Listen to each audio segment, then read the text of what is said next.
Vamos, filhos, começar? Então, olha só.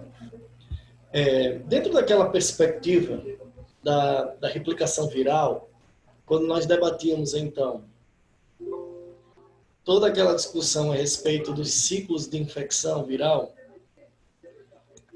fica faltando para eu entregar a vocês a compreensão de como o material genético viral participa dessas vias de replicação viral depois de interiorizado a célula hospedeira.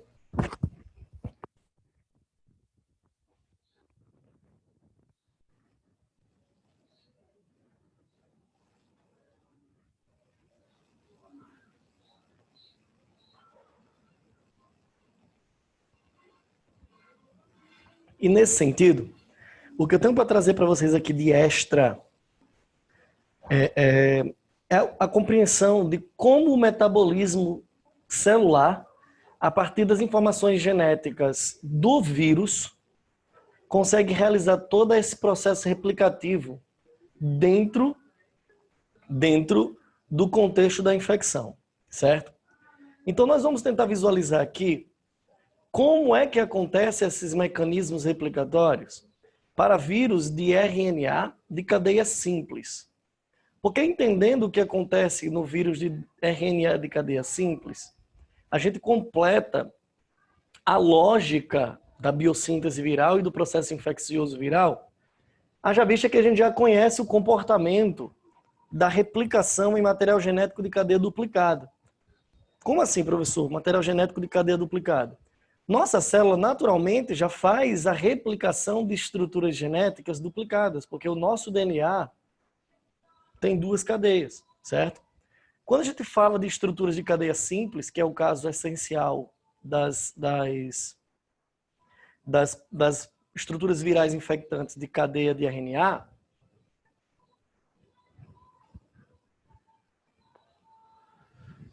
a gente tem toda uma lógica diferenciada. Então a nossa aula ela vai iniciar com essa observação, com esse complemento. E eu sugiro a vocês, melhor dizendo, que tomem nota ou tirem um print desse único slide novo que eu vou trazer para vocês aqui por enquanto, certo? Vocês estão vendo aqui 3 vias replicativas para vírus de cadeias simples. Quando esse vírus apresenta uma cadeia de RNA positiva, e a gente já discutiu aqui o que é isso, né? É uma cadeia de RNA que tem uma configuração química idêntica ao RNA mensageiro. Então, tão logo ele seja inoculado, ele já é imediatamente traduzido com o RNA mensageiro. Então, as proteínas virais são feitas, no caso, as espículas do capsídeo, e quando, por vezes, é um vírus envelopado, as glicoproteínas virais que irão compor o envelope, tá? Então é importante que a gente tenha um pouco disso em mente. O RNA de cadeia negativa, e a gente já entende que o RNA negativo ele é uma configuração química complementar ao RNA positivo.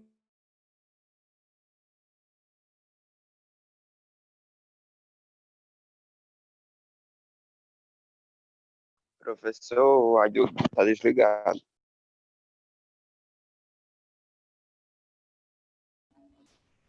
Valeu. Ouve agora? Sim. Massa. Então vamos lá. De novo. Nós vamos tentar entender aqui como o mecanismo replicativo celular, o mecanismo metabólico celular, a partir das informações genéticas replicativas contidas no genoma do vírus, é executado. E é óbvio que a gente vai fazer a leitura baseada nos vírus de cadeia simples e essencialmente de RNA. Professor, por quê? Porque as condições metabólicas de cadeia dupla nós já conhecemos.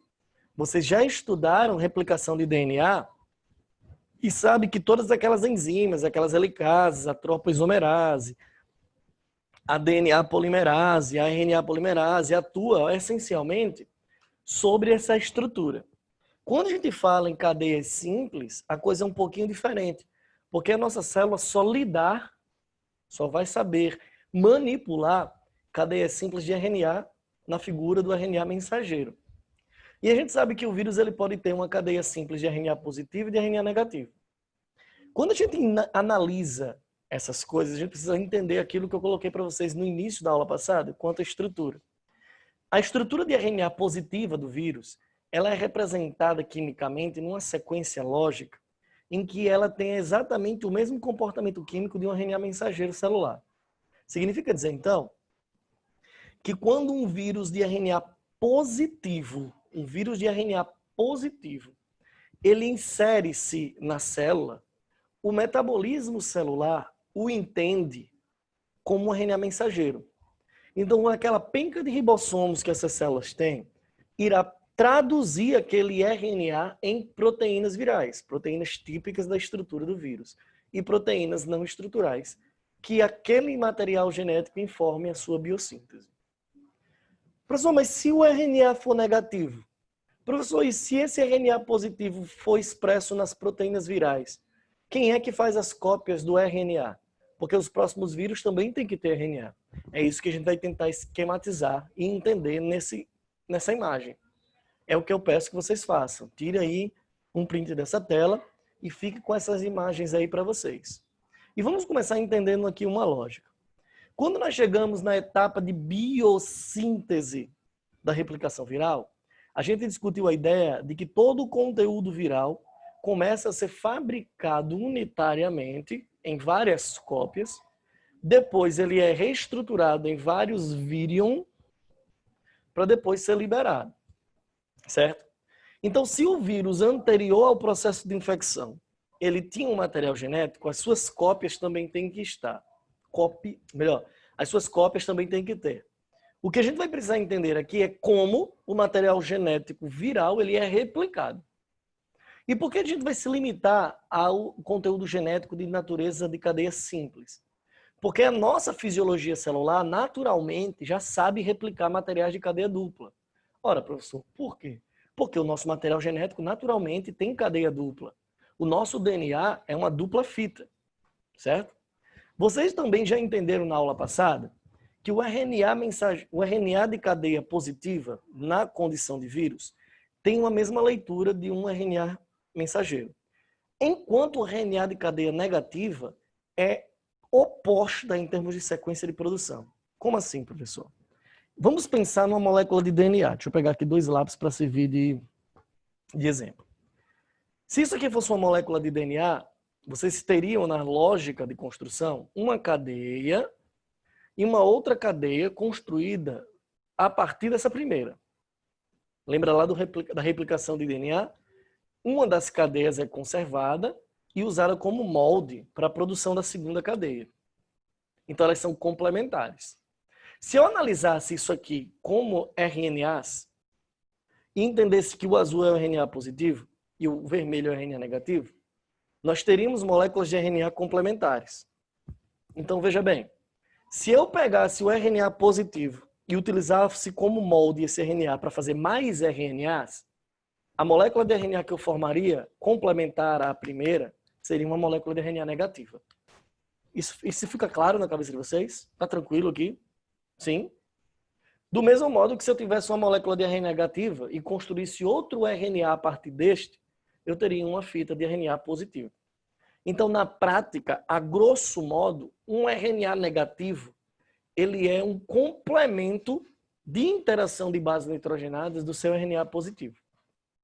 Então, olhem todos, por gentileza,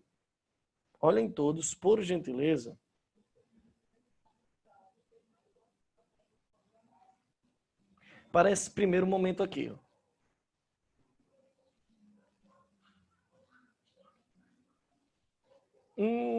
Quase, Pedro. Pedro está dizendo assim, na prática é como se fosse códon e anticódon, sim.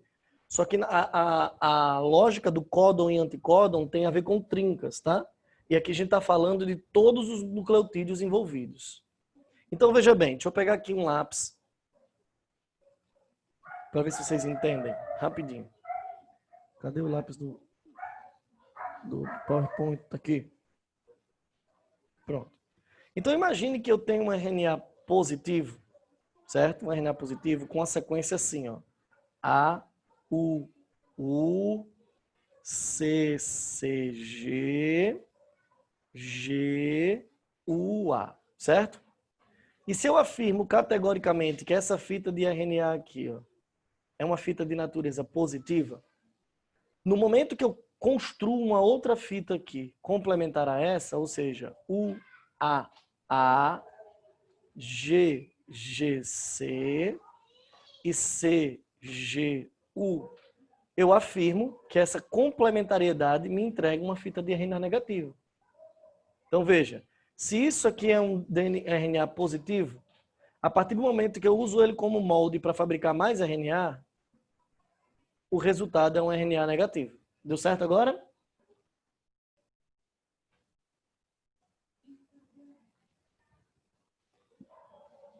Vamos chegar nisso aí, Pedrão. Vamos chegar nisso aí. Pedro, tenta falar em público, tá bem? Tenta falar em público, por favor. Pois bem, visto isso, preste muita atenção. Olhando aqui para esse cenário A, deixa eu apagar aqui tudo que eu risquei. Vocês conseguem perceber que estaremos falando de um RNA de cadeia positiva. Quando esse RNA entra na fisiologia celular, para fabricar as proteínas virais não tem o que fazer. O meu ribossomo já vai vir aqui, ó, pum, reconhecê-lo como RNA mensageiro e fabricar as proteínas virais à torta e à direita. Só que não adianta eu ter proteínas de capsídeo prontas se eu não tenho material genético para formar esse vírus. Então esse RNA positivo ele vai ter que ser replicado. Como é que isso acontece? O RNA positivo ele vai formar um molde. E a minha célula, a partir de proteínas não estruturais do vírus, né, vai fabricar uma cadeia de RNA negativo. Ó, amarelinho aqui, ó. Sacou? Depois que esse RNA negativo foi produzido, o RNA positivo ele é direcionado à biossíntese proteica e vai ser degenerado. Resultado, eu já vou ter aqui uma fita de RNA negativo que vai me servir de molde. Eu vou ter esse RNA negativo e vou fabricar vários RNAs positivos a partir dele. Depois que tudo isso já está pronto, depois que eu tenho muitas proteínas estruturais feitas e muito RNA positivo produzido, eu vou moldar os capsídeos no entorno de cada uma dessas estruturas de RNA positivo. E cá está os novos vírus positivos sendo liberados. Pegaram a lógica? Sim? Então, fita de RNA positiva, molde para a fabricação de uma fita negativa. A fita positiva inicial é destruída. A fita de RNA negativa vai servir de molde para replicar em massa várias fitas de RNA positivo. Joinha? Perfeitinho? Não tem o que fazer. Moleza. Moleza. No vírus de RNA negativo, a coisa acontece no sentido contrário. Como o RNA negativo ele é estrutural e ele não é lido como RNA mensageiro, a primeira coisa que o vírus vai fazer de posse da maquinaria enzimática e da atividade metabólica celular é utilizar o seu próprio RNA mensageiro negativo, seu RNA negativo, para fabricar RNA positivo. Ó, as fitas em azul aqui, ó. Depois que essas fitas azuis são produzidas em larga escala, ó, algumas delas são direcionadas à tradução proteica. A tradução proteica. A fita RNA negativa ela é degradada à original e uma das fitas positivas vai servir de molde para fabricar mais RNA negativo. Consegue pegar isso aí? Então, essa é a grande diferença do comportamento fisiológico celular quando infectado por um vírus de cadeia positiva e um vírus de cadeia negativa. A partir dessa ótica, a gente tem como entender o funcionamento dos retrovírus. E aí, para isso, eu vou interromper esse compartilhamento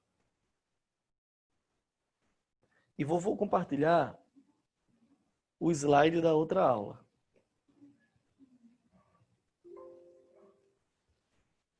Não, é comportamento típico. Ela degenera no fim das contas. Beleza, Boneges? Feito isso, filhotes, deixa eu passar aqui um tanto e entregar a vocês a informação a respeito desse cara aqui, ó, dos retrovírus. As estruturas retrovirais, elas são organizações de vírus de RNA, normalmente envelopados, e não são comuns. Tá? Os retrovírus, eles são vírus um tanto quanto atípicos. A gente não encontra muito desses caras por aí. E do ponto de vista fisiológico, só nos interessa conhecer um em particular, que é o HIV, né? O vírus da imunodeficiência humana.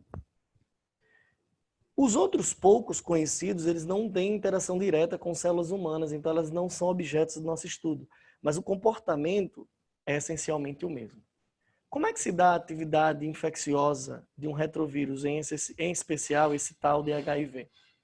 Sendo esse vírus um vírus envelopado, ele com suas vesículas, aliás, ele com suas espículas estruturais em seu envelope, é facilmente reconhecido pela sua célula-alvo, onde a interação é fácil e silenciosa. Ele vai adentrar a célula sem nenhum despertar imunológico. Estando lá dentro, o vírus de RNA retroviral HIV, que a gente está falando dele essencialmente, tem 2 moléculas de RNA. Veja bem, não é um RNA de fita dupla. São 2 moléculas de RNA associadas a 2 proteínas que não são proteínas estruturais, são proteínas não estruturais. No caso aqui, uma polimerase, né? Uma polimerase chamada de transcriptase reversa. A transcriptase, como o próprio nome sugere, é a enzima associada à transcrição de um material genético. E o que é transcrever um material genético? É pegar uma informação de um tipo de ácido nucleico e, a partir dela, converter em uma outra linguagem com um outro tipo de ácido nucleico. Quando nós discutimos transcrição lá na aula de metabolismo dos ácidos nucleicos, vocês aprendem que o DNA ele é transcrito em RNA. A transcriptase reversa ele faz o contrário. Ele pega o RNA do vírus como molde para fabricar DNA. Sacaram a lógica? Então, o que acontece com esse cara? Ele interioriza o seu material genético pós-desnudamento. Uma dessas fitas de DNA vai ser acionada, de RNA, perdão, vai ser acionada pela transcriptase reversa. E aí a gente vai fabricar uma cadeia de DNA, degenera o RNA viral. A partir da base do DNA, eu fabrico uma segunda cadeia de DNA. E agora que eu tenho aqui uma molécula de DNA, estruturalmente e quimicamente, idêntica ao DNA celular. Esse novo DNA ele vai ser devolvido, aliás, vai ser interiorizado no núcleo da célula, que vai ser montado junto ao genoma hospedeiro.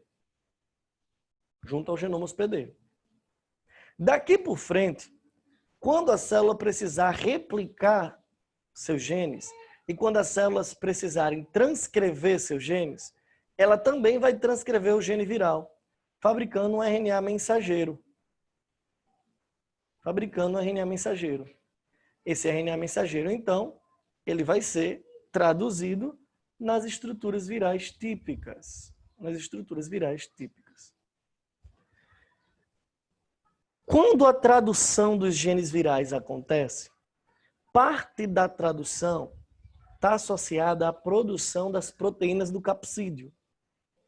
E parte da biossíntese está associada a estruturas espiculadas da membrana plasmática, que são proteínas e glicoproteínas que irão funcionar como reconhecedores antigênicos do vírus.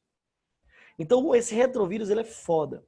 Ele fabrica as espículas que vão ser entregues à membrana plasmática da célula hospedeira. Membrana plasmática da célula hospedeira que não tinha essas espículas, mas agora vão ter. E quando o capsídeo já foi devidamente montado, ele é empurrado por exocitose em direção à região da célula, ó. A região da célula aqui, ó, que apresentam as espículas virais, formando então um envelope viral, que é um fragmento da membrana plasmática hospedeira com elementos proteicos oriundos do genoma viral. Em um primeiro momento, o vírus da AIDS ele adentra o núcleo, entra em ciclo lisogênico simultaneamente à biossíntese. Olha que coisa doida. Eclipse e biossíntese acontecendo junto, sem lise de célula. E esse danado desse vírus, ele sai da célula, ó, sem destruir o compartimento celular. Resumindo a brincadeira. Há aqui uma biossíntese viral sem lise. Professor, qual é o motivo disso? Esses vírus estando expostos, eles são reconhecidos pelo sistema imunológico. E aí eu tenho um aumento na produção das células imunológicas. Sim, professor, mas isso não é um suicídio, não? Não. Porque vocês já aprenderam que o processo de infecção viral ele é específico. E o HIV, ele infecta justamente as células imunológicas. Então esse vírus é um tampa, cara. Ele é um mala. Ele sai dizendo, olha, sistema imunológico, eu tô aqui, ó, uhul. Aí o sistema imunológico, filho da mãe, a gente vai pegar você. E joga uma porrada de células de defesa no sítio de infecção. Quando essas células chegam lá, ele vai e infecta todas elas. E ele estimula uma condição hiperclonal. O que é uma condição hiperclonal? Vocês vão estudar em sistema imunológico que as células linfocitárias, sinalizadas devidamente a combater uma infecção, elas começam a sofrer hiperplasia, elas vão multiplicar-se. E aí, obviamente, cada uma das células já infectadas com o genoma viral, ao se replicar, replica também esse conteúdo.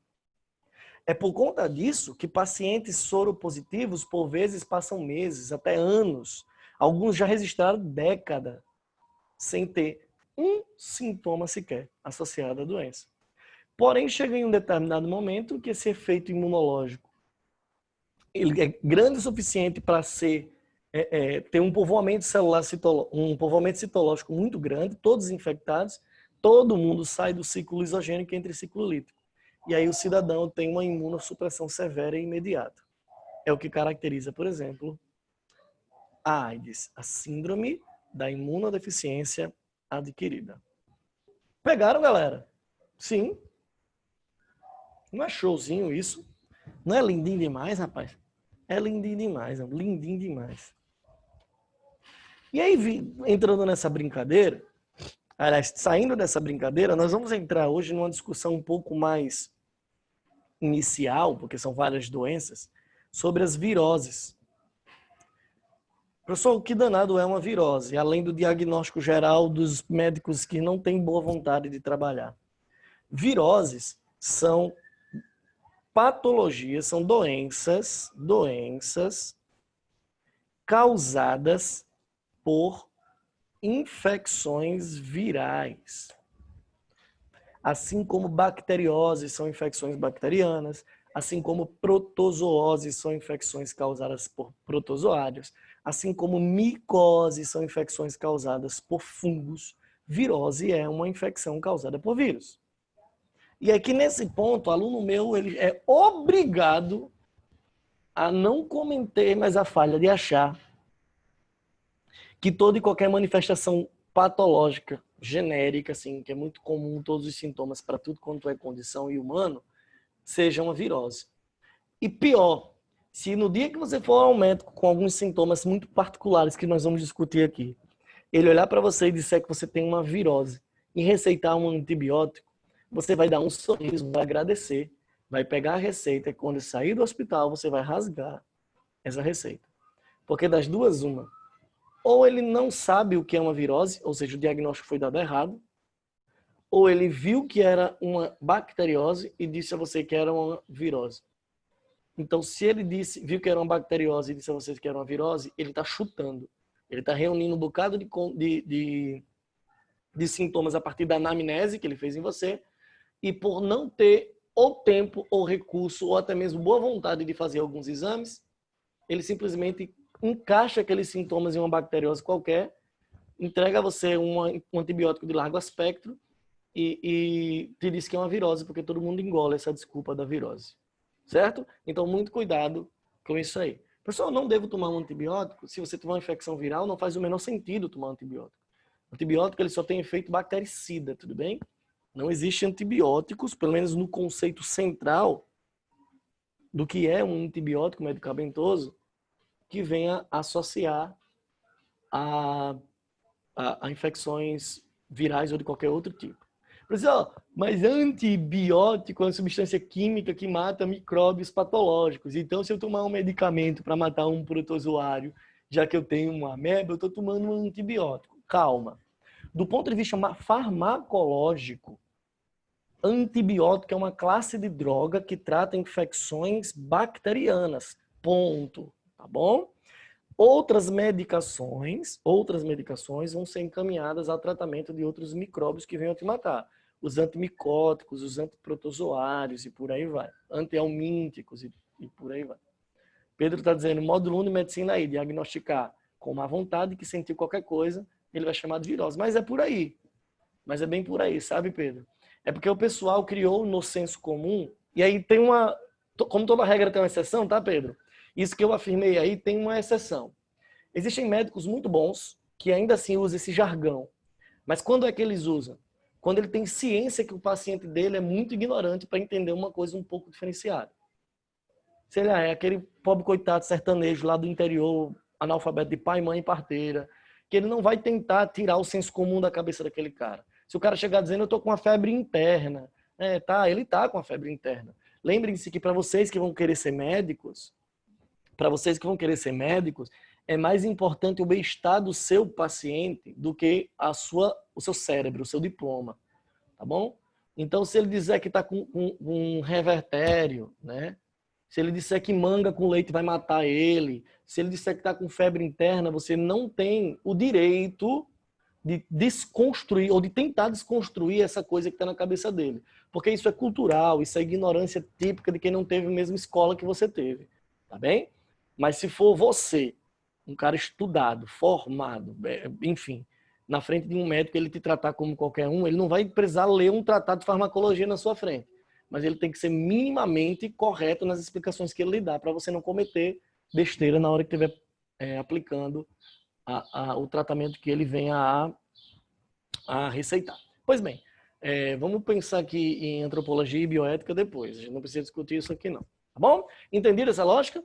Feito isso, entende-se por virose, no senso comum, um conjunto de sintomas que se repetem independente de qual seja a infecção ou o causador do processo sintomático. Normalmente são síndromes. Professor, o que é uma síndrome?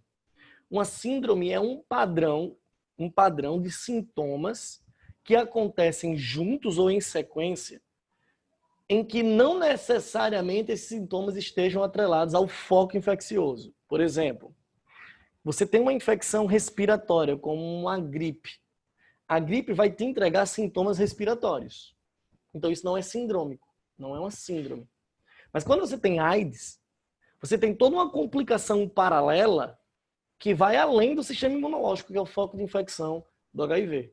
Então você começa a ter formação de bolhas na cara, câncer, problemas respiratórios, problemas de pele, problemas de alteração glicêmica. Perceba que são sintomas totalmente espalhados que não necessariamente estão associados ao foco infeccioso. E quando a gente chega no médico reunindo aqueles conjuntos de sintomas clássicos, né? Moleza no corpo, dor, vômito, diarreia, catarro, e vem tudo isso junto, uma penca de muitas doenças fazem isso, né? Então, esses sintomas de natureza sindrômica, normalmente, é encarado assim, chegou, sabe o que é isso? É uma virose que está dando aí. Às vezes é rotavírus, tá? Às vezes é uma infecção intestinal, às vezes é um quadro alérgico muito severo. Às vezes você está com um quadro de desbiose, qualquer coisa que você coma leva a uma manifestação imunológica febril. Pode ser uma dentre muitas coisas, aí esse conjunto entra no senso comum dentro de um pacotinho com a etiqueta virose. Tá bem, beleza? Uma coisa para ilustrar esse referencial do pacote, uma amiga que é bióloga e professora está grávida. E o médico, GO, ficou mega feliz em explicar detalhes técnicos da gravidez e todos os estágios para ela. Sim. Alguns médicos, eles fazem questão de tornar tudo muito claro. Só que nem todos eles têm paciência ou sabem ver até onde ele pode ir, né? Porque por mais que nós, biólogos, temos um conhecimento fisiológico muito bom, dependendo de como foi a formação, existem particularidades que nós não vemos na faculdade. Nós estudamos, inclusive, mais fisiologia do ponto de vista disciplina do que o pessoal da medicina. Mas eles chegam no internato, eles vão ver patologias, eles vão ver coisas que nós não vimos. Então, é legal para a gente que entende ser bem instruído, porque a nossa ação contra, aliás, a favor do tratamento vai ser muito mais eficaz. E muitas vezes os médicos gostam de pacientes assim. E aí, 2 erros a não se cometer, futuros médicos. Tá? Dois erros a não se cometer, tá bem? O primeiro é achar que todos os seus pacientes querem ou conseguem acompanhar um raciocínio desse tamanho. Tá? Você acaba cometendo uma gafe e ao mesmo tempo pode prejudicar o tratamento. Porque o cara pode chegar lá e entender, não entende porra nenhuma o que aquele médico diz, eu vou atrás de outro. E o outro erro a não cometer é nunca tentar dar uma explicação um pouco mais sólida daquilo que está se vivendo, tá bem? Mas massa. Pois bem, vamos continuar. É legal isso, mas é muito legal. Quando eu ia médico, faz muito tempo que eu não vou ao médico, não, tá? É porque eu sou vagabundo mesmo, às vezes eu negligencio um pouco a minha saúde. Mas quando eu ia ao médico, eu sempre questionava. Ele disse, olha, você está sentindo isso aqui, isso aqui. Eu, mas, doutor, por quê? Né? Às vezes eu chamava até de doutor para ele ficar mais à vontade, porque normalmente eu não chamo o médico de doutor, né? A menos que ele tenha doutorado, né? Mas assim, normalmente eu não chamo o médico de doutor. E quando eu sentia que ele tinha que ficar mais relaxado comigo, para ele não se sentir ofendido pelas minhas perguntas, eu chegava, doutor, mas por que isso? Aí ele, mas essa droga, por que esse medicamento você está prescrevendo? Mas esse medicamento, alguns eu já conhecia, mas esses medicamentos não agem assim? Não seria melhor um medicamento de outro tipo? Mas olha, o que você acha? Não, é porque esse medicamento faz assim, assim, assado. E eles gostavam até do debate. Então tudo ficava mais corretinho. Então isso é bom. Pois bem, a gente vai começar a discutir algumas viroses. E eu tinha começado a preparar um slide onde eu separava as doenças por categorias, né? Doenças de natureza gastrointestinal, doenças respiratórias, doenças de natureza autoimunitária. E colocava. Mas como eu vou ver os grupos de seres vivos e as doenças em seguida, eu deixei isso de canto e vou começar a falar com vocês sobre as viroses principais. Esse slide já está com vocês e tem aqui muito mais viroses do que a gente precisa. Então, aquelas que são mais, entre aspas, irrelevantes, eu dou uma acelerada, tá? E aquelas que precisam de uma discussão um pouquinho mais íntima, porque é mais recorrente em prova e ou está no programa, a gente mastiga um pouquinho mais. E nós vamos começar falando aqui da herpes. Herpes.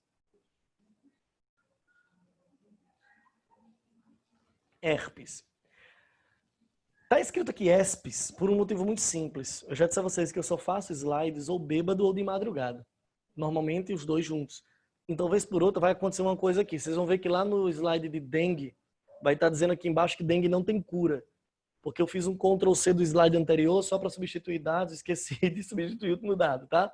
Então é legal que vocês me acompanhem junto ao slide para, obviamente, fazer as correções devidas, certo? O herpes, ele é causado por uma condição infecciosa a partir da interação da nossa fisiologia com um vírus chamado herpes simplex. Herpes simplex. O herpes simplex, ele tem 2 variantes de sorotipo, que a gente vai chamar de herpes simplex do tipo 1 e o herpes simplex do tipo 2. Os dois, eles envolvem-se a condição de infecção de mucosa. Mucosa. Certo? Mucosa. Só que, normalmente, as vias de infecção de mucosa do herpes simplex 1 se resumem à mucosa oral e nasal, vias respiratórias e digestórias superiores, perdão. E o herpes simplex 2, ele tem manifestação genital. Os dois tipos podem, em condições um pouco atípicas, interagir com terminações nervosas. Então, existem alguns casos de complicação extremamente severa, quando o cara é imunossuprimido demais e tem o vírus da herpes, que ele acaba tendo infecções e inflamações de nervos cranianos ou até mesmo encefalopatias, que são quadros infecciosos de natureza encefálica. Em algumas situações ainda mais raras, se diagnosticou meningite viral a partir de uma infecção herpética, mas isso é raríssimo. Professor, não é raro não. Eu li ontem que existem 200 milhões de tipos de meningites e a meningite viral é uma delas, tal. Mas o vírus da meningite viral não é o herpes. Eu estou falando de uma meningite, uma ite, uma inflamação das meninges causadas por um vírus que tecnicamente não infectam ela. tá? Então é um quadro atípico, muito atípico, tá bem? No herpes simplex 1, nós temos como forma de transmissão as vias aéreas, ou seja, quando você come no mesmo talher, compartilha copo e garrafinhas, de pessoas que já contêm o vírus, certo? A boa notícia é que a transmissibilidade do herpes está associada à manifestação sintomática dele. O que eu quero dizer com isso? Quais são os sintomas típicos da herpes? É a formação de um entumecimento ou de região labial, ou até mesmo intralabial, e em alguns casos não tão comuns, zonas mais próximas à mucosa de narina, parecendo com espinhas doloridas, né, inflamadas, que depois viram bolhas e depois elas se rompem, expondo uma ferida, né, uma feridinha, assim, ó. Tá? Aqui já está em condição de dessecamento, já está sendo corrigido, e aqui as bolinhas pré, aqui bonitinho, certo? Quando você entra em contato com cenários desse tipo, ou por contato íntimo, como um beijo, ou até mesmo compartilhamento de copo, garrafa, talheres e qualquer outra coisa que veicule e transmita e vetorize essa secreção contendo células infectadas, é uma via de infecção. Então, o coleguinha aí do seu lado, que é positivo para o herpes, ele pode partilhar com você o danado do vírus, ou o danado do copo, mas ele só vai te infectar se você, obviamente, fizer essa partilha em um momento que ele estiver em condição de crise. Essa é a boa notícia. A má notícia é que algo próximo de 80% a 90% da população mundial já entrou em contato com algum tipo de vírus herpético, ou herpes simplex 1 ou 2. Então, as chances de você já ter esse vírus circulante, de nós, na realidade, termos esse vírus circulante, é extremamente comum e alta. Gente, é informativo aqui de última hora que eu acabei de receber no meu celular, aliás, no meu WhatsApp, e acabei de ver o Lucas falando. Acabou de sair o resultado, tá bom? O Enem vai ser em janeiro mesmo. Tudo bem? Estão mais calmos agora?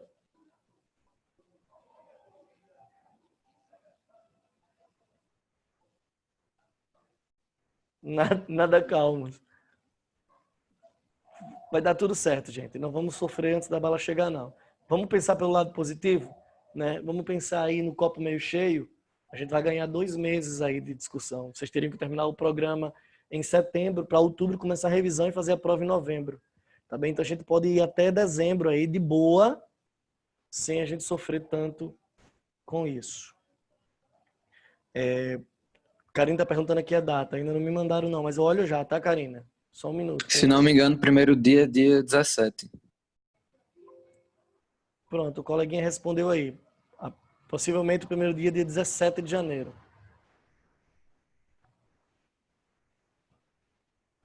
Quando eu receber aqui alguma informação mais precisa... Saiu no site do G1 que o primeiro dia vai ser dia 17 mesmo. Pronto, G1 informa que o primeiro dia é dia 17. Fica à vontade, Pedro. Não tem problema não. 17 e 24 de janeiro. O Jefferson está confirmando aqui pra gente. 17 e 24 de janeiro.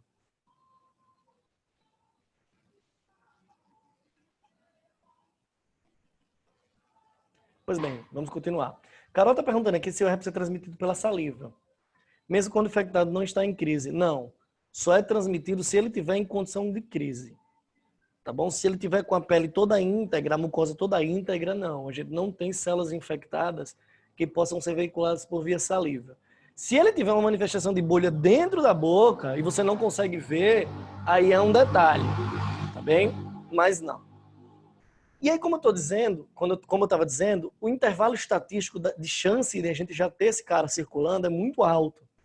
Então é uma coisa que a gente não deva, de fato, estar se preocupando de um modo muito agudo.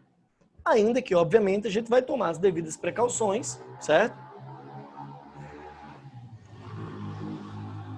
Porque a manifestação sintomática, ela é visualmente desagradável e é extremamente desconfortável, né? Você comer, você beijar, não poder fazer determinadas coisas porque está cheio de ferida no lábio, é algo que ninguém quer. E para essa manifestação acontecer, normalmente a gente depende de um somatório de alguns fatores, como, por exemplo, a carga viral muito elevada, né? A imunossupressão. Então, normalmente essas feridas, para quem é positivo para esse vírus, ela se manifesta dentro de um quadro comportamental que abre a janela para a infecção ser mais forte do que o sistema imunológico. Por exemplo, o camarada está em período de estresse muito contínuo, cortisol lá em cima, imunossupressão, pá. O cara não está se alimentando direito, o cara não está dormindo direito, o cara tem uma baixa imunidade porque trata por quimioterapia, já que ele é um paciente oncológico. Esse cara, ele tomou uma insolação, sofreu muita insolação, supressão imunológica, manifestação herpética, enfim, tudo aquilo que faz com que o seu sistema imunológico perca um pouquinho das rédeas do controle dessa infecção, faz com que essas feridas venham a aparecer. Mas brevemente ela já vai dessecar e vai ser recobrada, cicatriza e está tudo muito bem. Tá bem? Como é que a gente trata? Então, herpes não tem cura. Tá bom? Herpes não tem cura. No entanto, a gente tem um conjunto de medicamentos antivirais que atuam topicamente, ou seja, em cima da ferida, que faz com que a cicatrização e a dissecação dessa ferida seja mais ágil. De maneira tal que você, obviamente, mesmo manifestado, consegue retroagir muito rapidamente e não ficar com aquilo exposto, deixando de ser uma via de infecção para outro coleguinha e perde um pouco, aliás, e se livra daquele desconforto que é ter uma porrada de pereba na boca. Tudo bem, crianças? Então, os sintomas eles aparecem normalmente quando o fulano tem uma carga viral muito alta ou estão em condições associadas à imunossupressão. Os 3 casos mais típicos é estresse por conta do cortisol, algum desequilíbrio hormonal envolvendo ou não o cortisol que possa levar a uma supressão imunológica e insolações. Tá? O tratamento aplicado é justamente cuidar da ferida, deixá-la sempre higienizada e, se possível, aplicar as medicações associadas ao controle da ferida. Como é que a gente previne isso, então? Primeiro, se manter imunocompetente. Evitar condições que te levem a um quadro de imunossupressão. Então, é dormir bem, comer bem, praticar atividade física, diminuir a carga de estresse sempre que possível, tomar banhos de sol periodicamente para fortalecer a carga de vitamina D, mas ao mesmo tempo não se expor à radiação durante muito tempo, nem em horários inoportunos, como pino de meio-dia, né? E por aí vai. Quando o camarada está sintomático, é legal que ele, por postura própria, não compartilhe o seu vírus com o seu coleguinha. Então, nada de compartilhar copos, talheres, dar beijo na boca do parceirinho, qualquer coisa desse tipo, pelos próximos dias, até que aquilo lá seja devidamente corrigido. Tá bom? Então, vocês conseguem perceber isso claramente aqui, ó. Tá bem? É comum, muito comum, por condição anatômica até, as bolhas aparecerem mais aqui, ó, se aproveitando de rachaduras labiais que normalmente acontece aqui no canto. Alguém perguntou aqui no chat se aftas são causadas por esse cara. Não, não é, tá? Aftas são feridas de mucosas, não são feridas infecciosas. Normalmente a afta ela aparece ou porque você mordeu e feriu, ou porque você está com uma determinada acidez excessiva na boca. E aí a sua saliva mais ácida do que o normal faz com que determinadas manifestações de feridas apareçam. Existe um quadro aftosa que está associado à cândida, né, que é um fungo que pode se instalar na sua boca, porque ele está presente no sistema digestório inteiro. Então ele pode aparecer e manifestar os quadros de afta, tá bom? Mas em talvez 95% das vezes, as aftas que nós temos costumeiramente aparecendo na nossa boca ou está associada a desequilíbrio de pH ou alguma ferida interna que você adquiriu, escovando o dente, palitando o dente, ou mordeu, por exemplo, pessoas que têm bochecha demais, assim feito eu, ó. tem bochecha para uma família inteira, né? Tem as bolas de Bichet muito grande, então fica para dentro, vez por outra eu estou falando muito rápido, morde a bochecha, ou morde a própria língua, né? Ou você está com um dente cuja obturação está aberta, arranha, arranha, arranha, arranha, abre uma feridinha. Então as aftas normalmente elas surgem dentro desse contexto. Quem tem refluxo gástrico normalmente tem muita afta, porque a boca fica acidificada, então é comum isso acontecer. O segundo grupo de infecção herpética está associada à infecção pelo herpes simplex do tipo 2, tá? Infecção do tipo 2. Do mesmo modo que a gente só pega herpes simplex do tipo 1 com as manifestações afloradas, o simples 2 também. Só que a diferença é que a infecção aqui está associada a mucosas genitais. Então nós estamos falando essencialmente de glândula peniana, do prepúcio, né, que é aquela pelezinha que envolve a glândula, pequenos lábios vaginais, grandes lábios vaginais e início da abertura vaginal. Normalmente essas são as regiões mais comuns. O que não quer dizer que não possa se manifestar em outros pontos. Já existe documentado estrutura peniana no corpo do pênis com a ferida herpética e zonas de monte púbico, né? A pubis aqui também infectada e pode estar coberta pelos pelos púbicos, tanto os masculinos quanto os femininos, fazendo com que seja literalmente uma armadilha encarar aquela parada. No caso das meninas, já tem relatos clínicos também de manifestações herpéticas sobre o clitóris, tá? Sobre o clitóris. De todo modo, as manifestações bolhosas são muito, mas muito parecidas com as que acontecem no lábio. Só que lá, no pinto e no pipio. Tudo bem? Tranquilinhos? Um outro comportamento muito típico do herpes simplex é que ele, quando acometido, tende a manifestar o sintoma pelo menos uma vez. Ele é um pouco mais virulento, ele é um pouco mais agressivo, então se uma queda imunológica, ainda que discreta, acontecer, ele vai dar as caras e vai dar bom dia a vocês. Tá bem? Esse vírus ele consegue se manter em incubação aí por quase um mês, dependendo da sua fisiologia imunitária, tá? Mas normalmente as manifestações elas ocorrem ali dentro do intervalo médio de 8 a 10 dias.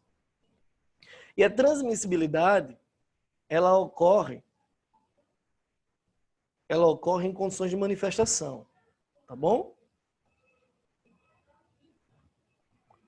Quais são os sintomas? Os mesmos, só que em regiões genitais. E aí a gente consegue visualizar isso aqui, ó, nesse esqueminha. Então, manifestações herpéticas na glande ou na base da uretra, base peniana, lábios vaginais e, hora ou outra, pubis e clitóris. Tá bem? Eu apontei muito rapidamente, mas caso vocês não saibam onde fica o clitóris, tá? Por gentileza, cuidado. O ápice do clitóris ele fica nessa região, tá bem? Porque o clitóris é uma estrutura carnosa inervada que corre todos os músculos vaginais aqui do lado e do outro. Ele não se limita a isso, apesar de ser o ponto mais erógeno, tá bom? Do mesmo jeito, meninos, que vocês não sentem prazer sexual exclusivamente no estímulo de glande, o corpo do pênis também ele tem sensibilidade sexual. O corpo vaginal também tem sensibilidade sexual, tendo o ápice como o clitóris. Inclusive, embriologicamente, o clitóris é a cabeça do seu pinto. Tá?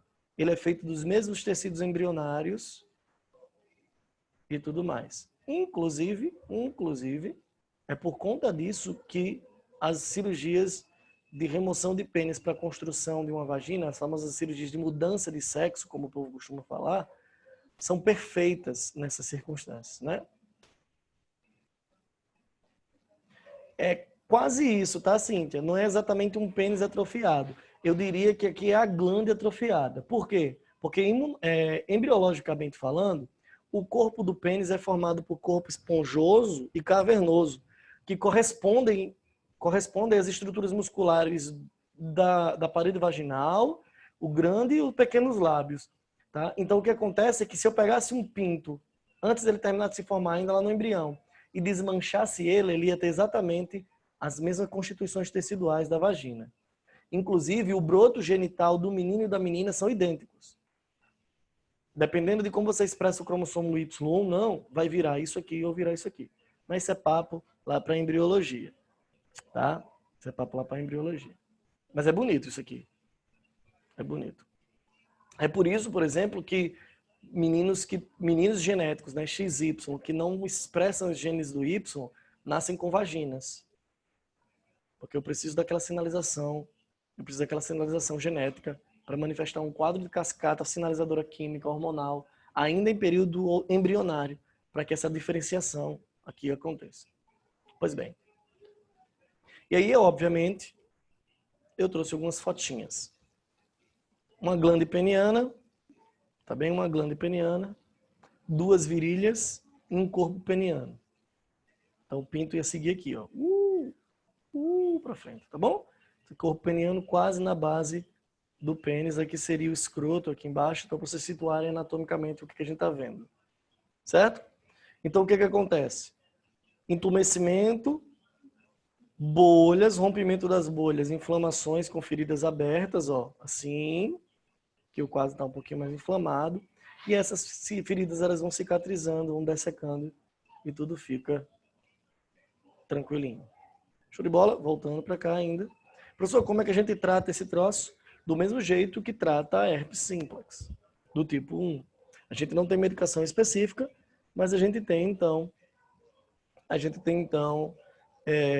uso de alguns medicamentos que aceleram essa correção de cicatrização, fazendo com que você se livre muito rapidamente do quadro infeccioso. Tá bom? A prevenção, ela passa, obviamente, por uma análise de educação sexual. Porque isso aqui é uma IST. É uma infecção sexualmente transmissível. Obviamente que se você estiver num momento bem legal, bem quente, mão naquilo, aquilo na mão, e visualmente o cenário não é muito bacana, não encara. Porque dependendo da posição das feridas, a camisinha ela não dá conta de prevenir o processo de infecção. Tá? Então evita, tá bem? Nada de jogar bola sem chuteiras. Eu sempre digo isso a todos os meus alunos e alunas. Nada de jogar bola sem chuteira, tá? Porque você nunca sabe em qual campinho você vai jogar bola. Tudo bem? Você pode ter ali um campinho esburacado, de repente você torce o tornozelo e se machuca. E quando é uma contusão simples e que você pode fazer um trabalho regenerativo e jogar a próxima partida, tudo bem, mas às vezes são coisas muito sérias que podem tirar você do campeonato para sempre, tá? Então, nada de jogar bola sem chuteiras. E eu acredito que vocês entenderam o que eu quis dizer, tá bem? Então, muito cuidado. Meninas, por gentileza, se o seu parceiro, seu namorado, noivo, marido, ou seja lá qual for o seu parceiro, aquele amiguinho que sempre te salva nos momentos de abstinência durante muito tempo, ou até mesmo numa noite que você foi para uma balada e quis simplesmente sexo casual, não quiser usar as chuteirinhas dele, carregue você as próprias chuteiras. Ou você calça você mesmo a chuteira, ou obriga ele a calçar as chuteiras que você levou, tá bem? Porque você não é obrigada a se expor por conta de incompreensão de macho velho escroto, tá bem? Então leva lá a sua própria chuteirinha e obriga ele a usar. Se ele não quiser, ele não vai jogar bola. E aí pode ter certeza que se tem uma coisa que o homem tarado não deixa de fazer pelo simples fato de você obrigar ele a usar uma camisinha, é deixar de botar a camisinha. Ele vai querer fazer, então ele vai botar a camisinha, tá bem? Muito embora eu sendo mulher, encaro o cara e o cara força a barra para não ir com camisinha, mesmo eu pedindo com muito jeitinho, por mais que ele aceite a camisinha, eu já não queria mais. Eu seria nojenta. Se eu fosse mulher, eu seria nojenta. Certo? Então, muito cuidado com isso aí. Só há um método que está associado à prevenção de ISTs que é 100% eficaz, que é a abstinência sexual. Tudo bem? Como nenhum de vocês, acredito eu, e quase ninguém na população mundial, pelo menos na geração de vocês, cogita a possibilidade de deixar de fazer sexo, então, se for fazer, façam com responsabilidade, tá bem? É legal que carregue a camisinha sempre que necessário, ter ela disponível e fica feliz. Tá bom? Então, fica com a dica esportiva do titio. Na hora de bater a pelada, ficou esquisito isso. de chuteira. Ponto. De chuteira. Beleza? Tranques. Show de bola. Herpes, ok? Alguma dúvida? Alguma perguntinha, fofos ou fofas? Professor, você não falou aí do sexo lésbico. Como você é sexista? Não, eu não falei porque não existe camisinha ou qualquer outro tipo de preservativo associado ao sexo lésbico. Infelizmente. Infelizmente, tá bom? As meninas que praticam sexo com outras meninas, elas estarão sempre expostas, porque não há nenhuma estrutura material. Então, futuros engenheiros de materiais aí, futuros engenheiros biomédicos aí, ou futuros profissionais da saúde que verem pela pesquisa, talvez valha a pena vocês começarem a pensar em alguma coisa nesse sentido. Porque o sexo homossexual entre dois homens é possível com a camisinha, tá? O sexo homossexual entre duas mulheres não tem nada que as protejam, tá bom? Então elas vão na base da confiança, o que é extremamente perigoso, e zaz. Certo? Dúvida? Não? Beleza? Sucesso. Próxima virose.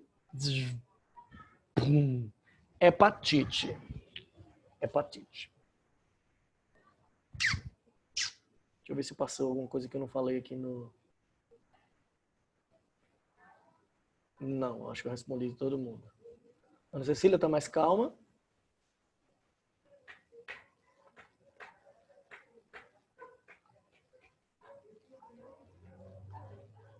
Espero que sim. A Ana Cecília quase deu um piripaque quando chegou a data para janeiro. Ai, Jesus. Calma, viu, Cecília? Cíntia, tudo bem aí, Cíntia? Vocês ainda estão aí? Vocês não morreram não, né? A gente nem começou a falar das coisas feias. Tá tudo muito tranquilo ainda. Quando começar a coisa mais pesada, eu vou pedir para vocês maneirarem no lanche ou no almoço, tá? Tá bem leve por enquanto. Vai vir um negócio parecido com catupiry, né? Vocês vão ver um negócio bem estranhozinho. Um queijo cheddar, assim, que fica em cima de... né? Vocês vão ver. Os traumas ainda vão chegar. Então vamos seguir. Galera, presta atenção. Existem 5 tipos clássicos de hepatite viral. Só viral, tá? 5 clássicos tipos de hepatite viral. Ele é causado pelo vírus HAV, que é o vírus da hepatite. O vírus da hepatite, ele tem 5 sorotipos, o tipo A, B, C, D e E. Tá bem? A gente só vai discutir aqui o A, B e o C, porque por ser os mais comuns e por ter etiologias, vias de contágios diferentes. A hepatite A é causada por um vírus entérico. Então, ele é um vírus que está associado à ingesta de água e alimentos mal higienizados ou de má procedência. A hepatite B e C é sexualmente transmissível, né? Então, é o que vale a gente discutir. A hepatite D e E é essencialmente complicações dessas 3 primeiras. Então, não vale nem a pena a gente perder muito tempo, porque a gente vai chover no molhado e nem está no programa de vocês. Tá bem? Então, como é que a gente pega o vírus da hepatite A? O Anésio disse, nem teve um trauma pesado. Foto de HPV avançada faz herpes parecer uma coceira boba. Sim, faz sim. A gente vai chegar lá, HPV tá chegando. Pois bem, você vai lá e toma uma águazinha contaminada, né? Uma águazinha contaminada. Ou um alimento contaminado, que normalmente foi contaminado por uma água de má procedência. Tá? E ao ingerir isso aí, esse vírus vai entrar pelo seu sistema gastroentérico e tudo que cai no seu intestino termina sendo absorvido. Sendo absorvido cai no sangue, estando no sangue, inevitavelmente vai chegar lá no nosso fígado. E o bom e velho Figueiredo, ele tem a incumbência, como diz o Matuto, a incumbência, como dizia meu avô, de depurar, de purificar todo o sangue. Então não importa o que é que está no sangue, se chegou no sangue, vai passar pelo fígado, ponto. Esse cara chegando lá no fígado, velho, ele faz um escassel danado. Então ele vai gerar um quadro infeccioso nos hepatócitos, que vai levar a uma condição inflamatória no tecido hepático isolado. Você raramente vai encontrar uma condição inflamatória paralela, exceto nos ductos biliares e nos ductos da vesícula, que pode acontecer, mas só na base que entra em contato com o fígado.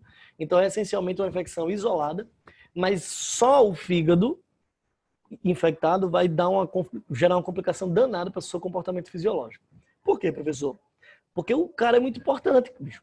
Só documentado, o fígado tem pelo menos 200 funções diretas. Imagine funções secundárias esperadas pelo fígado, tão logo alguém começa a falhar. Então, sabe, amor? Amor é importante. Eu sempre digo isso. Amor é extremamente importante, mas o fígado é mais. Tá bem? Você vive sem amor, mas você não vive sem fígado. O fígado é foda, tá? Então você precisa dele. Quais são os sintomas típicos da hepatite? Essa hepatite infecciosa, então ela vai manifestar quadros patológicos tipicamente infecciosos, como, por exemplo, quadros sintomatológicos, tipicamente infecciosos, como febre. É raro que você tenha um quadro infeccioso que não traga para si um sintoma febril. É raro. São pouquíssimas as infecções que não manifestam febre. E, por vezes, não é nem característica típica da infecção. Por vezes, é simplesmente uma falha na sua condição imunológica. Mas, por baixo, 95% das febres é um quadro infeccioso instaurado. Simples ou complicado, pouco importa, mas é um quadro infeccioso. Tá bem? Bonerges fala também, por isso é bom evitar beber água de fontes naturais em viagem, pelo risco de contaminação, justamente. A menos que você tenha algum aparato tecnológico que permita purificar essa água. Ou fervê-la antes do consumo. Fervê-la mesmo, de levantar fervura, bolhar por um tempo, assim, 5, 10 minutinhos de fervura, para poder fazer a ingesta dessa água. A exceção disso, não inventa. Tá bem? Pois bem, quando o fígado ele inflama, ele começa, preste atenção, tá? Quando esse fígado inflama, ele começa a responder para o seu corpo estímulos de forma que privilegie ele. Como assim, professor? Vamos tentar melhorar isso. Quando seu fígado está doente, ele abre mão de fazer determinadas coisas que ele faria, tá? Para sobrecarregar-se menos de atividade e permitir que a atividade imunológica o corrija. E quais são as duas primeiras funções que a gente espera ao falar de fígado? Primeiro, a depuração do sangue. E segundo, a produção e liberação de bile, que vai estar associada ao metabolismo de gorduras lá em via intestinal. Essas duas coisas ele começa a diminuir a produção. As duas funções mais importantes do fígado. E aí o que é que vai acontecer? Você vai ter como resultado disso um entumecimento do fígado. O fígado ele vai estar inchado porque ele está infeccionado. E ele vai inchar mais ainda porque o volume de sangue que vai passar por lá é muito grande e ele vai ficar só desviando. Porque ele não vai querer trabalhar naquilo que ele está proposto a fazer. Por vezes ele nem consegue, inclusive. Em determinadas circunstâncias, os hepatócitos morrem. E eles morrendo, ele começa a perder tecido hepático capaz de fazer o que tem que fazer. Nesse aspecto, o fígado inflamado não vai, por exemplo, combater o acúmulo de determinadas toxinas. Ele não vai conseguir, se você ainda tiver baço, ele não vai conseguir se livrar da bilirrubina produzida a partir da reciclagem das hemácias que morreram no seu baço.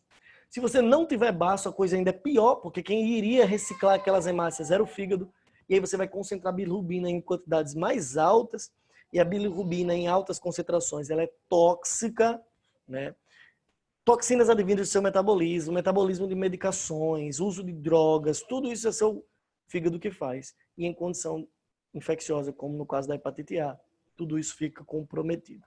O que traz para nós dois sintomas clássicos. O primeiro é uma icterícia, né? Uma palidez amarelada. O cara fica assim, ó, na cor de cenoura, certo? Primeiro sinal de que o fígado está bichado, meu amigo, é quando você começa a acumular bilirrubina a ponto de ser visto pela esclera ou até mesmo pela pele, certo? E um outro sintoma típico é que a urina fica bem escura, bem castanha. Em alguns momentos, bem escura mesmo, parecendo Coca-Cola, tá? Bem castanha, bem café, né? Então, ó, se o fígado não está depurando, o sangue está chegando e saindo ainda cheio de dejetos tóxicos. Quando sai do fígado, ele vai direto para o rim. Então, a brincadeira é a seguinte, ó. Sangue recolhido, sistema porta-hepático e todas as vias venais. Chegamos ali no fígado, fígado depura, joga o resultado da depuração no sangue, passa pelo rim, o rim filtra, reaproveita aquilo que pode ser reaproveitado, dilui o resto em água e joga fora na forma de urina. Se o fígado não fez a parte dele, o sangue vai chegar extremamente concentrado.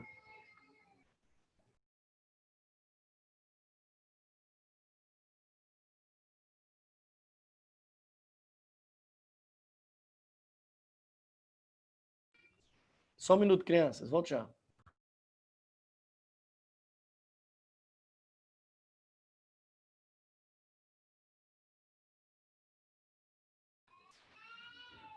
E aí o sangue vai chegar extremamente concentrado e o rim não vai conseguir filtrar como devia.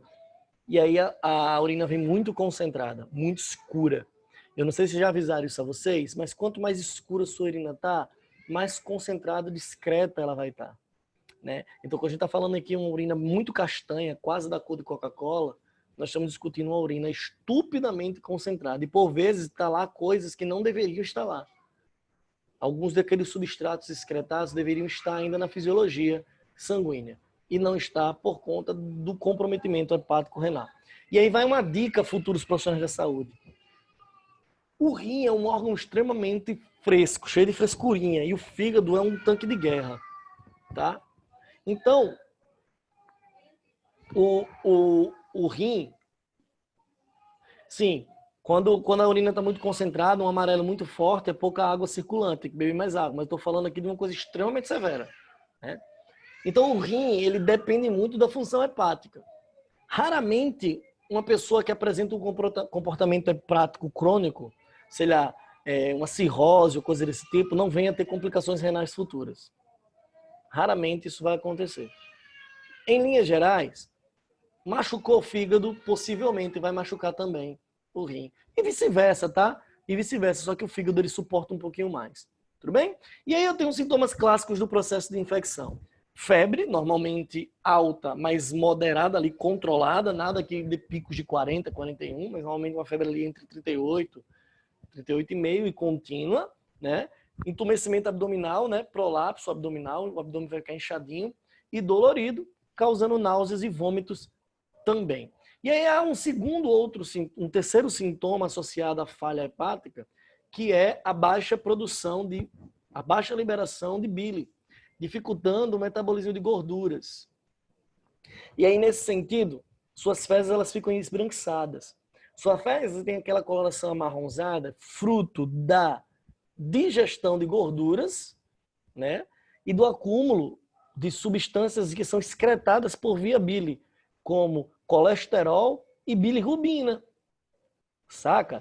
Então, aquela coloração amarronzada das fezes, obviamente que ela varia, ela oscila de acordo com o teor de gordura do que você comeu ao longo do dia, de acordo com aquilo que você comeu, não precisa ser teor de gordura necessariamente, mas a gordura é preponderante nessa leitura. E por falta da digestão de gordura, essas fezes elas vão esbranquiçadas, amareladas, parecendo banha, parecendo gordura mesmo. Inclusive, uma das coisas que o teu nutricionista, o teu médico pede para tu analisar é a flutuabilidade das tuas fezes. Né? Não num quadro de hepatite, mas num quadro de análise de funcionamento gastroentérico. Né? Se as fezes estão muito esbranquiçadas e flutuam muito, possivelmente o teor de gordura está muito alto e você não está dando conta de tanta gordura. Aí você tem que diminuir na dieta a quantidade de gordura e por aí vai. Mas não estamos aqui para falar do cocô. De todo modo, para finalizar o diagnóstico clínico, o clínico geral manda você se deitar numa maca e vai apertar sobre o fígado. Então ele vai apertar, você vai sentir dor, e na hora que ele soltar na descompressão, você vai sentir uma dor maior e muito possivelmente, isso raramente deixa de acontecer, você vai vomitar na hora da compressão. Você vai fazer você vai vomitar, ele já manda você iniciar o tratamento. Ainda que ele vá fazer alguns exames só para confirmar o diagnóstico, mas as chances de estar errado é mínima, tá? É mais fácil ele fazer exames para ver em qual estado está seu fígado e para entender qual é a origem dessa hepatite. Mas o quadro de hepatite já foi devidamente diagnosticado, tá bom? Como é que a gente trata? Então, existem medicamentos para isso, tá bom? Só que eles são medicamentos caros e a efetividade desse medicamento ele não é tão boa que justifica o preço, né? Então, normalmente, trata-se os sintomas, se comporta bem em termos de tratar os sintomas com medicações específicas para dor, febre, alguns protetores hepáticos, faz uma dietazinha regulada e logo, logo, seu sistema imune resolve o problema. Então, os medicamentos típicos para tentativa de combate do vírus da hepatite, não é uma coisa muito bacana, não.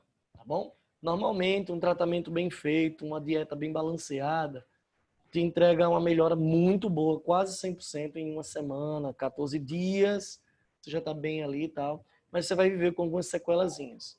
Dependendo do grau da hepatite, você não doa sangue nunca mais, o protocolo não permite, né? Você vai ter que diminuir a ingesta de álcool, nem todos os medicamentos vocês vão poder tomar. Depende muito de como seu fígado ficou depois desse carnaval que esse danado desse vírus viu. Professor, como é que previne? Vacina, tá? Vacina, principalmente a hepatite B e C, a B em específico, mas B e C, e eu tenho uma vacina para hepatite A também, tá bom? Educação sanitária, né? Higiene coletiva e pessoal, coletiva na base da coisa do saneamento básico aí, de manter a distribuição da água, aliás, o tratamento e distribuição da água efetivo e o consumo de água de qualidade, para evitar esse tipo de coisa. Certo? Na hepatite B e C, a gente não tem nada de muito diferente, tá? O grande problema aqui é que os sintomas, além de serem mais agudos, né, são doenças cujo sorotipo viral são mais virulentos. Então, eu tenho sintomas muito mais intensos, são são infecções sexualmente transmitíveis, tá bom?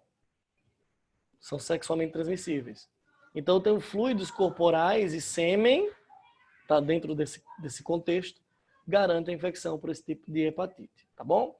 Na hepatite B eu tenho uma vacina. Na hepatite C tem-se uma vacina que não tem se mostrado muito boa no sentido de imunização.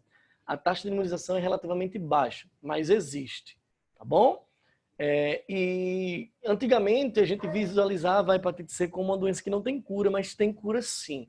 Hoje nós já temos alguns tratamentos bem efetivos que, quando diagnosticado na fase aguda da doença e não na fase crônica, a gente consegue contornar. Na fase crônica, a gente coloca níveis virais muito baixos, mas cura mesmo é algo que a gente normalmente não discute. De todo modo, a hepatite C é uma doençazinha ruim de ser tratada, tá? Muito cuidado. Mais uma vez, nada de fazer amorzinho, nada de namorar pelado sem camisinha. Vai ser complicado nesse sentido, porque hepatite C é bem nocego de ser contornado, ok? Show de bola? Do mesmo modo que nós falamos em doenças sexualmente transmissíveis, estando associadas a infecções, a processos infecciosos cujo contágio são fluidos corporais, é importante que quando eu falo fluidos corporais, eu estou envolvendo quase todos eles, tá bem? Mas no caso da hepatite, é essencialmente sangue, né, fluidos vaginais e sêmen, tá bom? Essencialmente. Saliva não está na brincadeira, suor não está na brincadeira e tudo mais. Essas doenças, elas estão atreladas às células, né? Processos infecciosos veiculados por células. Então, eu preciso de conteúdo celular. Bum. Dúvidas? Isso aqui, filhotes, são esquemas que representam um fígado sadio e um fígado cirrótico, tá bem? Então, é importante que vocês entendam que a cirrose é um quadro de cicatrização do tecido hepático. As células hepáticas começam a morrer e elas morrem muito mais rápido do que a capacidade de regeneração hepática. Sim, o fígado ele pode se regenerar, mas também não é nenhum Deadpool, né? Que você corta fora e ele aparece e aflora tudo de novo. Não, ele nunca vai conseguir regenerar o seu tamanho total no curto prazo de tempo que você dá a ele, certo? Mas ele consegue sim uma boa competência regenerativa, uma boa condição de cicatrização. No entanto, quando a morte das células é muito acelerada, o fígado cicatriza. Ele, ao invés de tentar recuperar aquela lesão, mais ou menos. No caso do efizema, eu tenho degeneração fibrótica nas vilosidades do alvéolo, certo? E aí, nesse sentido, eu perco superfície de troca gasosa. Aqui não, aqui é uma coisa muito mais louca. Imagina que eu tenho aqui um fígado e parte desse fígado foi mutilado, morreu por conta da infecção. Eu não vou botar novas células hepáticas aqui. Eu vou colocar fibras. O fígado vai pegar reticulinócitos, que são células do tecido conjuntivo, vão jogar lá no bagulho e esses reticulinócitos vão produzir fibras reticulares, que são fibras proteicas amorfas, elas não têm função celular. É só um tecido de cicatrização. É como se fosse, entre aspas, bem a grosso modo comparando, uma queloide, certo? Uma cicatrização posicional. Um remendo.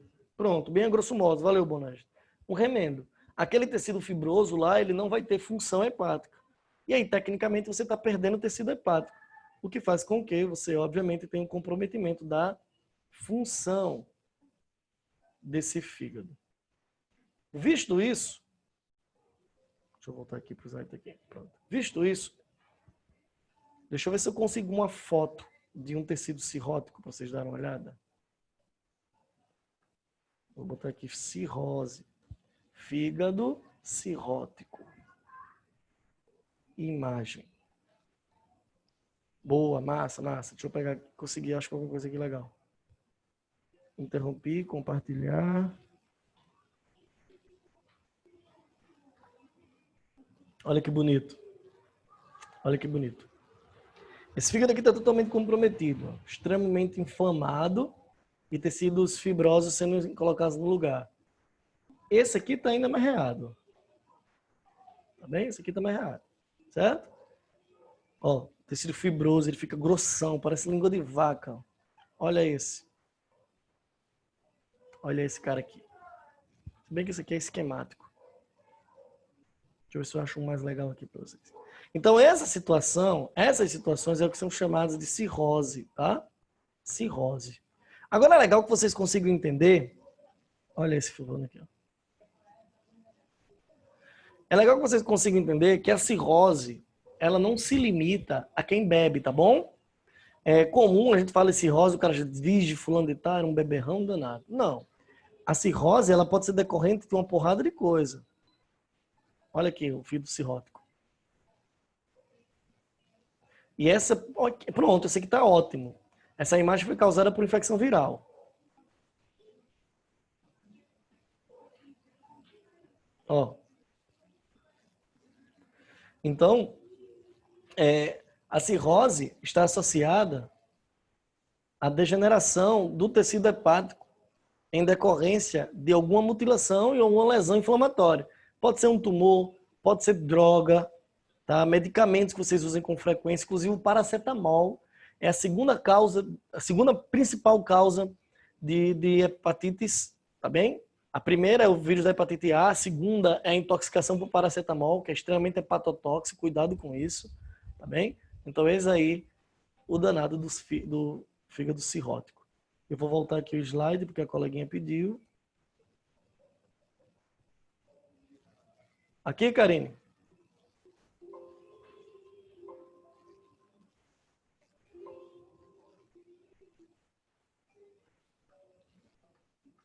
Vai lá, anote. Então é isso, gente. Nesse sentido, a diabetes ela tem essa leitura. Que diabetes? O quê? A hepatite ela tem essa lógica aí. Essa condição intimamente associada ao comportamento fisiológico do nosso bom e velho figueiredo. Inclusive, muito cuidado, vocês que têm o hábito de consumir drogas, como medicamentos que têm metabolismo diretamente hepático, ou álcool, ou afins. Porque enquanto somos novinhos assim, a gente costuma não prestar atenção nessa coisa toda do fígado, mas lá na frente ele cobra caro.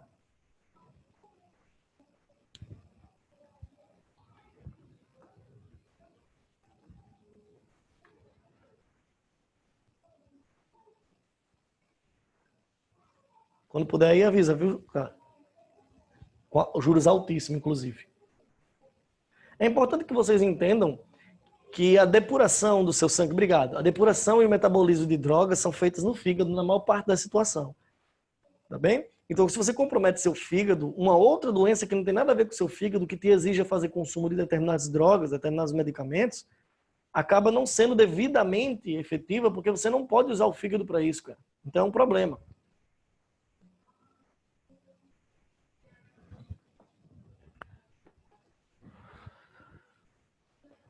Não necessariamente, Pedro. Não. O uso, beber água pra caramba, ajuda o fígado, ajuda, tá? Mas não vai servir de protetor hepático, não. Se a droga for extremamente severa ou consumo muito intenso, frequente, sem intervalo, você acaba tendo um comprometimento hepático mesmo tomando muita água.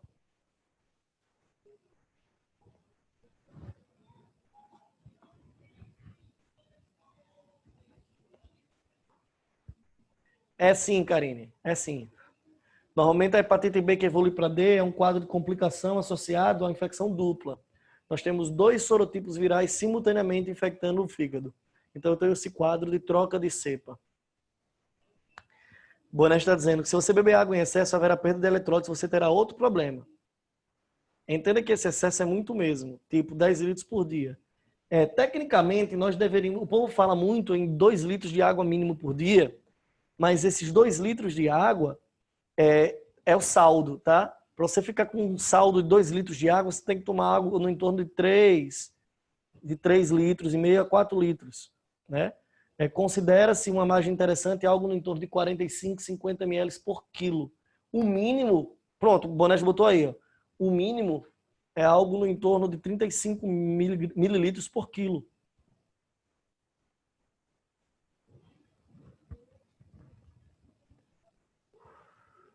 E é importante que você entenda que você não degenera, aliás, que você não desidrata fácil, porque a comida que você come também tem água. Mas esses 2 litros de saldo não é para levar em consideração a água da comida. É de água de ingesta mesmo, de hidratação direta. Certo? Eu já tive problemas de ter que diminuir a água. Né? Eu tomava algo, suco, chá, fruta, essas coisas não contam. Eu tomava algo em média de 500 ml a 1 litro de água por aula. Né? Por aula. E teve uma época que eu estava dando muitas aulas durante o dia e isso me dava um saldo de quase 10 litros de água por dia. Tudo bem que falando a gente perde muita água, o sol de Natal também não ajuda, mas aí o que acontece? Carro com ar-condicionado. Todas as minhas escolas, tirando a escola pública, ela tem ar-condicionado. Então você acaba ingerindo mais água por hábito do que por estar necessariamente precisando dela. E aí o sistema urinário não está conseguindo compensar. E aí eu tive uma perda de eletrólito muito significativa, o meu médico brigou comigo, na época que eu ia médico, pediu para eu diminuir a ingesta de água. Então, normalmente hoje, eu tomo 1,5 litro, 2 litros de água por turno. De manhã eu pego um garrafão, tomo um garrafão, ou então várias garrafinhas de 500, mas nada muito além disso.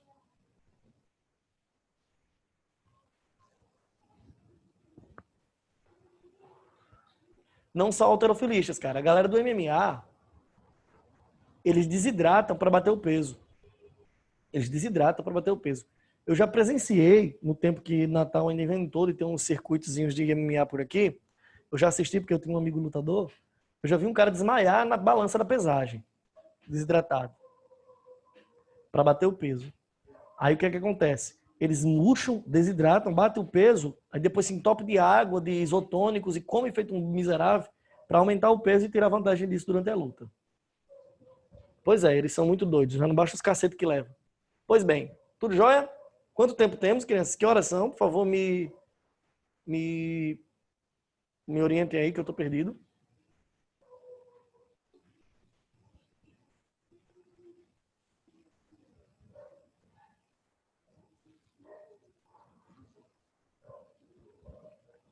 A nossa próxima moça seria a AIDS. Só que eu vou fazer aqui o seguinte, eu vou pular para uma doença um pouco mais curta, para discutir AIDS com vocês depois, porque AIDS é uma coisa que exige um pouquinho mais de tempo, porque a gente só tem 10 minutos. Então vamos aqui para sarampo.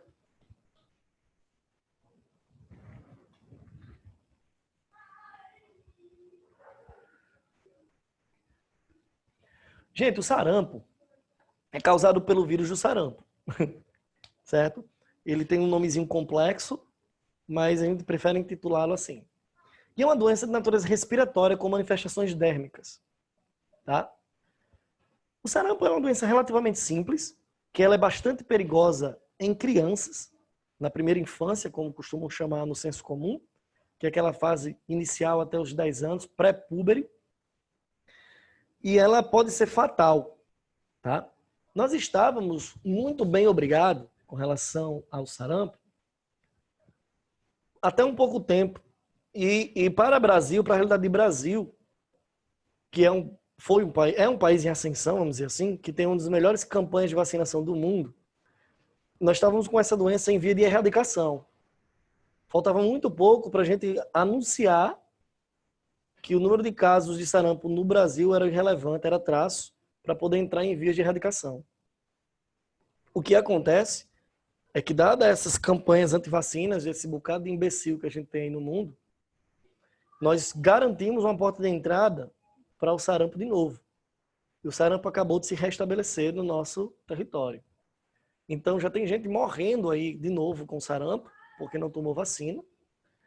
E tudo indica que a gente já encontrou no Brasil um segundo sorotipo de um sarampo ainda mais agressivo. Tá? Então é muito complicado lidar com sarampo quando a gente não tem nenhum tipo de conhecimento a respeito da causa da retomada da doença. Muito embora que para a realidade do mundo atual, principalmente do Brasil, essa galera toda aí que brinca de não usar vacina, tá dando brecha para esse tipo de coisa acontecer.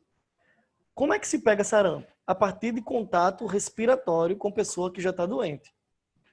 Certo? Ou você está em contato com a mucosa respiratória diretamente, ou com as secreções respiratórias, né? Ou você compartilha objetos com essa pessoa. Não tem nada a ver com as feridas, com as manchas, não tem nada a ver com contato com sangue. Não, é com mucosa respiratória. Então, secreções orais e nasais de pessoas doentes são vias de contágio. Assim como a gripe, por exemplo. E os principais sintomas do sarampo são simples. Uma febre muito alta, uma irritação respiratória, normalmente uma tosse seca e irritada, né? E o aparecimento de manchas bem severas pelo corpo, que levam um quadro igualzinho a esse aqui. Ó. Perceba que essa manifestação ela lembra muitas outras doenças, que a gente vai falar um pouco depois, como a rubéola, lembra um pouco aqui dengue, lembra um pouco aqui varíola nem tanto, varíola está mais ferida. Lembra aqui um pouco a zika, né? Que são manifestações de manchas meio irritadas, como se fosse impinge, né? São manchas ásperas que normalmente causam coceira e essa coceira é um pouco dolorida. Isso acontece porque por ação inflamatória típica, sistêmica, você tem microhemorragias. Isso é causado por fragilidade capilar. A gente chama essas manchas de eritremas, né? A causa é muito parecida com as manchas vermelhas do corpo que aparecem na dengue.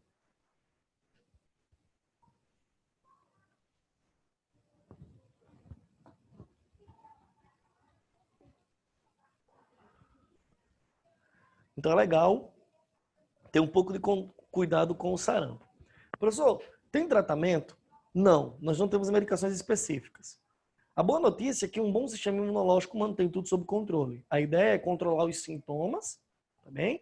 Se for uma criança que precisa internar, estar vigilante à saturação do sangue, né, para oxigênio e dióxido de carbono, e tentar ver se há qualquer tipo de obstrução respiratória que não venha a gerar complicações, tá? E a prevenção prática é simplesmente isolar e tratar doentes e vacinar a criança no seu período adequado de controle, que é a tríplice viral. Tudo bem?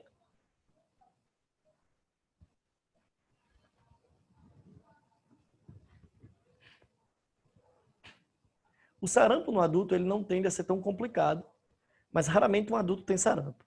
Tendo, é porque ele tem algum tipo de comorbidade que dificulta a correção imunológica do sarampo. E é por isso que ele tende a ter quadros severos. Mas a infecção direta do sarampo no adulto imunocompetente, ele não gera tantos problemas não, tá bom? Então, sarampo é isso. O professor, o Enem costuma abordar diretamente a cartilha de vacinação dentro do contexto social, sim. Quais são as vacinas e o período de aplicação? Não, Bonejas. Mas no fim das aulas de virose, eu já estou preparando esse material, eu vou entregar a vocês um conjunto de conceitos em epidemiologia, né, um materialzinho, um PDFzinho, e a cartilha de vacinação com os nomes das vacinas e o que é que ela faz. Mas só para conhecimento geral, né? Eu já vi vestibulares tradicionais obrigarem vocês a conhecer uma ou outra vacina. É legal saber? É legal, para conhecimento de vida. Mas Enem não. Enem não vai perguntar para que serve a tríplice, para que serve a Sabin, não vai perguntar esse tipo de coisa, não. Mas algumas dessas a gente vai falar aqui porque é importante conhecer, certo? E a gente fica por aqui, tá? Aula que vem a gente trabalha algumas outras, mais duas viroses respiratórias. Entramos em AIDS e eu discuto com vocês as arboviroses mais comuns. Dengue, chikungunya e a zika. Falamos um pouquinho de febre amarela e eu quero encerrar viroses com corona, tá? Para a gente trazer atualidades. Beleza, crianças?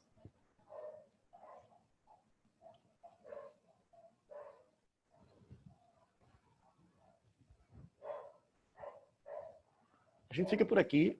Descansem, relaxem e até a próxima aula, se Deus quiser. Vamos se preparar agora para assistir o jogo do Mengão daqui a pouco. Um beijo bem grande. Titio ama. Saudades de vocês. Até mais.